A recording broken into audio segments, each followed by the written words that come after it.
नमस्कार। आमने सामने में आपका स्वागत है। इस प्रोग्राम में हम लेके आते हैं उन बड़ी हस्तियों को जिन्होंने समाज के लिए कुछ ना कुछ योगदान दिया हुआ है। आज हमारे साथ इसी श्रृंखला में हैं हरमीत सिंह जी। सरदार हरमीत सिंह जी कालका जी से विधायक रह चुके हैं। आइए जानते हैं आज उन्होंने जो स्वच्छ भारत स्वच्छ कालका जी अभियान शुरू किया है उसमें क्या क्या रिस्पॉन्स रहा और कैसा रहा। हरमीत जी, स्वागत है आपका हमारे प्रोग्राम में।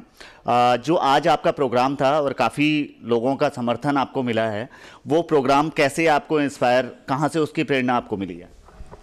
मैं समझता हूँ ये जो प्रोग्राम स्वच्छ भारत का हमारे प्रधानमंत्री श्री नरेंद्र मोदी जी ने शुरू करवाया, हर एक नागरिक का ये नैतिक फ़र्ज़ बनता है कि इसको आगे बढ़ाया जाए, क्योंकि अगर स्वच्छ भारत रहेगा, स्वच्छ आपका अपना इलाका रहेगा, तभी हम स्वस्थ रह सकेंगे।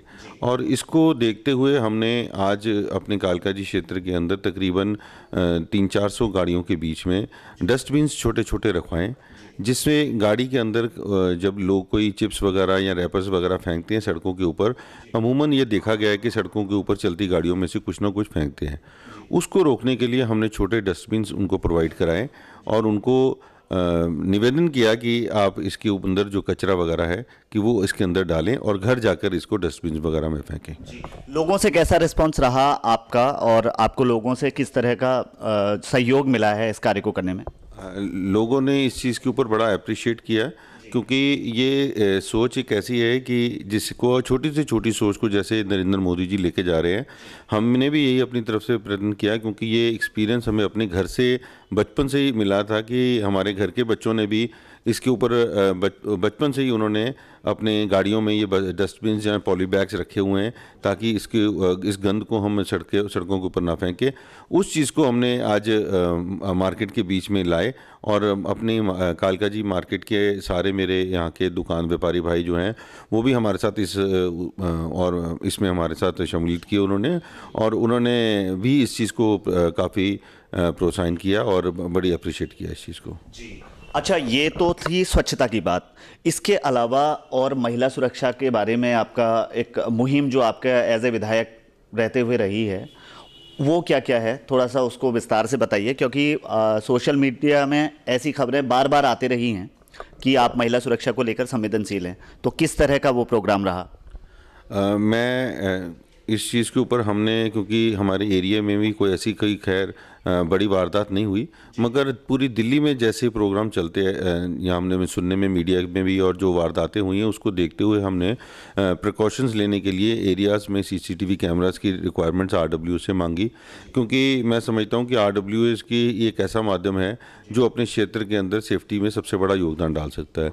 और हमने उसका काम शुरू कर दिया, जो हमने सबसे पहले ईस्ट ऑफ कैलाश में बी ब्लॉक में हमने इसको शुरू करवाया है, और तकरीबन कालका जी की काफ़ी आरडब्ल्यूज़ के साथ, कालका जी पूरी विधानसभा की मैं बात कर रहा हूँ, जहाँ काफ़ी आरडब्ल्यूज़ ने की हमने रिक्वायरमेंट्स भेज रखी हैं, और इसको आने वाले समय में तकरीबन मैं समझता हूँ कि पूरे एरिए को एक क्लोज सर्किट कैमरास के साथ हम कवर कर पाएंगे, जिससे हम लेडीज़ को और सीनियर सिटीजन्स को बहुत बड़ी सेफ्टी दे सकेंगे। हरमीत जी, एज ए विधायक आपका ये पहला कार्यकाल था और ये एक छोटा कार्यकाल रहा है, जहाँ तक है विधानसभा ज़्यादा नहीं चल पाई। तो आप अपने कार्यों को अपने आप से कितने सेटिस्फाइड हैं और लोगों का क्या रिस्पॉन्स है उन कार्यों के प्रति? जहाँ तक अपनी सेल्फ सेटिस्फेक्शन की बात है, मैं काफ़ी सेटिस्फाइड हूँ, क्योंकि लोगों ने जिस अपेक्षा के साथ हमें चुना था, हम लोगों के बीच में पूरे 1 साल का जो कार्यकाल रहा है और उसमें जो हमें सिर्फ काम करने का टाइम मिला, जो हमारे फंड्स और उसको लेके, वो सिर्फ 5 से 6 महीने का था।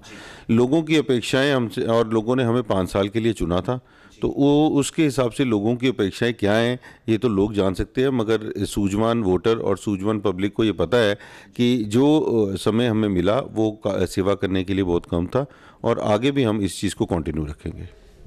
अच्छा, चुनाव की सरगर्मियां काफ़ी तेज हो गई हैं और अरविंद जी की तरफ से बहुत ज़्यादा रैलियां, एकदम फायर रैलियां चल रही हैं, और भारतीय जनता पार्टी का उतना ज़्यादा अभी रिस्पॉन्स नहीं हुआ है, धीरे धीरे आगे बढ़ रही है। तो किस तरह से अब बीजेपी अपने आप को प्रदर्शित करने जा रही है इन चुनावों में, और क्या क्या उसके मुद्दे रहेंगे? मैं समझता हूँ कि अरविंद केजरीवाल जी का फोकस अगर मीडिया के ऊपर इन्होंने जो एफएम्स के जरिए किया है, उससे अच्छा, उससे बढ़िया प्रचार पार्टी की तरफ से भारतीय जनता पार्टी ने भी शुरू किया है। और सबसे बड़ी बात है कि भारतीय जनता पार्टी मुद्दों की लड़ाई लड़ती है। अरविंद केजरीवाल जी सिर्फ सपनों की लड़ाई लड़ रहे हैं, और वो लोगों को पिछली बार भी उन्होंने सपने दिखा के, झूठे सपने दिखा के उनको ये जो लालच में लाए, और जो बंद मुट्ठी की तरह से थी, जिसका अंडर करंट था, वो मुट्ठी अब खुल चुकी है, और उस मुट्ठी में से क्या निकला है वो सारे देश ने जाना है इसको। जी अच्छा हरमीत जी, जैसे कि उन्होंने अभी फायर उनका चल रहा है बहुत ज़्यादा, और वो आरोप बीजेपी पे लगा रहे हैं, कह रहे हैं कि बहुत सारी चीज़ें ऐसी हैं जैसे महंगाई है और ये सारी चीज़ें हैं। और साथ साथ एक चीज़ और है कि दिल्ली के जो वोटर हैं उनके लिए वो अलग स्ट्रेटेजी बता रहे हैं, और मीडिया में भी ये खबरें आ रही हैं कि दिल्ली का वोटर और देश से अलग है। जैसे कि सब जगह मोदी लहर की बात हो जाती है, तो वो दिल्ली में नहीं चल पाएगी, ऐसा आपके विरोधी भी कहते हैं, और मीडिया में भी कुछ ऐसी खबरें बनी हुई हैं। तो आप क्या मानते हैं इस मामले में? बिल्कुल गलत बात है कि मोदी जी की लहर जो चल रही है बहुत अच्छी चल रही है, और दिल्ली में इसका इफेक्ट जाएगा, क्योंकि मोदी जी ने कोई भी ऐसा काम अभी तक नहीं किया जो देश के हित के लिए ना हो और आम पब्लिक के हित के लिए ना हो। मोदी जी ने छोटे से छोटे वर्ग को देखते हुए उन्होंने जो प्रोग्राम रखा है कि एक लाइन में खड़े हुए आखिरी व्यक्ति तक उसको फ़ायदा पहुंचे, उस वैसे प्रोग्राम जो लाए हैं, जो जैसे जनधन योजना है, जैसे स्वच्छ अभियान की बात करें, या कोई भी पॉलिसीज़ वो लेके जो आ रहे हैं, वो एक से एक, छोटे से छोटे और बड़े से बड़े आदमी को इफेक्ट करती है। और दिल्ली में अगर सारे वर्ग के यहाँ लोग रहते हैं और उन सर्व वर्गों को इस चीज़ का फ़ायदा पहुँच रहा है। और जहाँ तक महंगाई के बारे में आप कह रहे हैं, महंगाई मैं समझता हूँ कि पिछले 6 महीने 7 महीने में जब से भारतीय जनता पार्टी की सरकार दिल्ली में केंद्र में बनी है, महंगाई पे बहुत बड़ी रोक लगी है। चाहे वो पेट्रोल के दाम हो, चाहे वो सब्जियों के दाम हो, चाहे वो दालों के दाम हो, और इन चीज़ों के ऊपर रोक लगी है। और जितना कुशासन पिछले 60 साल का रहा, कार्यकाल रहा कांग्रेस का, उसको अगर रोक लगानी है तो उसके लिए 6 महीने अभी काफ़ी नहीं है, उसके लिए हमें समय और चाहिए। और मुझे पूरा विश्वास है कि मोदी जी की सरकार आने वाले 5 साल में हिंदुस्तान का और भारत देश का नाम बहुत ऊंचा लेके जाएगी। अच्छा हरमीत जी, एक क्वेश्चन और मैं जानना चाहूँगा। लोकसभा में जहां आम आदमी पार्टी को इग्नोर किया जा रहा था, वहीं पे विधानसभा में उन्हें ज़्यादा तवज्जो मिल जाती है, ऐसे कि बीजेपी की वो मुख्य प्रतिद्वंदी पार्टी है, जहां पे कांग्रेस को अब आप इतनी ज़्यादा तवज्जो नहीं दे रहे हैं, आपकी तरफ से भी और आम आदमी पार्टी की तरफ से भी कांग्रेस को एज ए ख़त्म मान रहे हैं दिल्ली में।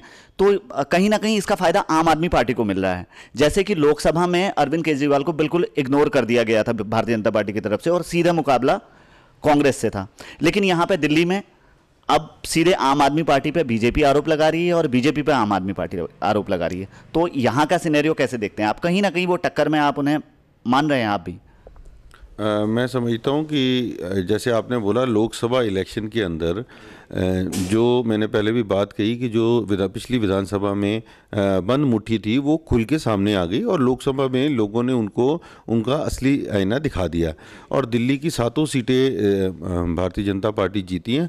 और मुझे पूर्ण विश्वास है कि दिल्ली के अंदर कम से कम 60 सीटें, जिसके ऊपर हम पिछली लोकसभा में विधानसभा जीते थे, वो विधानसभाएँ फिर से जीतेंगे। अच्छा हरमीत जी, ये तो हो गया हमारा राजनीतिक प्रश्न। अब मैं ये जानना चाहता हूँ आपसे कि आपकी जो हॉबीज़ हैं, क्या क्या, किस तरह की, आप एज ए सोशल वर्कर तो हम आपको जानते हैं बहुत अच्छे से, लेकिन आप पर्सनली किस तरह से समय बिताना पसंद करते हैं, और क्या आपके शौक़ हैं जिनको आप प्रायोरिटीज़ में रखते हैं? मैं समझता हूँ कि सोशल लाइफ में आने के बाद आदमी के शौक़ ही सिर्फ वही रह जाते हैं कि जितनी ज़्यादा से ज़्यादा लोगों की सेवा कर सकें और लोग हमसे कम नाराज़ हो सकें। 100% रिजल्ट की हर बंदा अपेक्षा करता है, मगर ये देना या ना देना ये लोगों के हाथ में है। मैं समझता हूँ कि हॉबीज़, पर्सनल हॉबीज़ का तो अब कोई समय रहा नहीं, जितना भी समय मिले लोगों की सेवा कर जाएं, यही बहुत बड़ी बात है। जी, फिर भी इस सेवा के बाद जो समय बचता है उसे कैसे बिताना आप पसंद करेंगे? एक जो आपका प्लानिंग है। ऑब्वियसली अगर सेवा इस सोशल टाइम के बाद अगर मिलता है तो मैं फैमिली के साथ बिताना पसंद करूंगा, क्योंकि फैमिली का बहुत बड़ा योगदान रहता है आपको, आपकी इस सोशल लाइफ में भी आपको आगे बढ़ाने के लिए। और मेरी फैमिली की मुझे पूरी इंस्पिरेशन मिलती रही है और वो मेरे साथ खड़े होते हैं, इसलिए मैं सोशल लाइफ से जब भी फ्री होता हूँ तो मैं अपनी फैमिली के साथ ही इसको बिताना पसंद करूँ। अच्छा हरमीत जी, एक प्रश्न और मेरे दिमाग में आ रहा है कि राजनीति और सोशल, ये सारी चीज़ें हो गई, आपने अपनी पर्सनल चीज़ भी बता दी। अब मैं आपसे जानना चाहता हूँ कि आगे के आपके फ्यूचर प्लान क्या क्या हैं? आप पार्टी की सेवा के लिए क्या करना चाहते हैं और जनता की सेवा के लिए क्या करना चाहते हैं?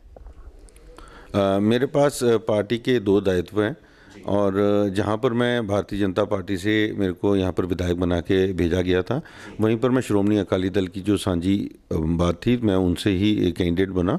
मेरे को पार्टी ने बहुत बड़े दायित्व दे रखे हैं और मेरी पूरी कोशिश रहेगी कि मैं दोनों पार्टियों की बढ़ चढ़ के सेवा कर सकूं और इनका जो पंचम है वो हर तरफ से आगे बढ़ा सकूं, उसको ले सकूं। अच्छा, एक प्रश्न और मेरे दिमाग में आ रहा है कि जैसे एमएस धीर साहब अभी फिर से बीजेपी में आ गए हैं आम आदमी पार्टी छोड़ के, तो क्या पार्टी उससे मजबूत रहेगी यहाँ पे दिल्ली में? चाहे वो धीर साहब हो, चाहे कोई भी चाहे विधायक हो या कोई भी अच्छा पार्टी का वर्कर और अच्छे किरदार के लोग हैं, और ख़ास तौर पे मैं धीर साहब के बारे में बोल सकता हूँ कि उनकी साफ छवि रही है और जब भी वो स्पीकर की सीट पे भी रहे हैं दिल्ली में, उनका एक अपना अच्छा कद बना और ऐसे वर्करों की हर वक्त पार्टी को ज़रूरत है। पार्टी चाहे कोई भी हो, अच्छे और ईमानदार बंदों की हमेशा उस सराहना करती आई है और पार्टी ने उनको उनको वेलकम किया है और पार्टी उनको अच्छी एडजस्ट करेगी। ये थे हरमीत सिंह जी, जिनसे हमने सवाल जवाब किए, कुछ पर्सनल, कुछ राजनीतिक, और उन्होंने अपने बारे में सब कुछ बताया। आमने सामने में आज इतना ही। फिर अगले एपिसोड में किसी और हस्ती के साथ मिलते हैं, उनसे जानते हैं उनका नज़रिया। तब तक के लिए नमस्कार।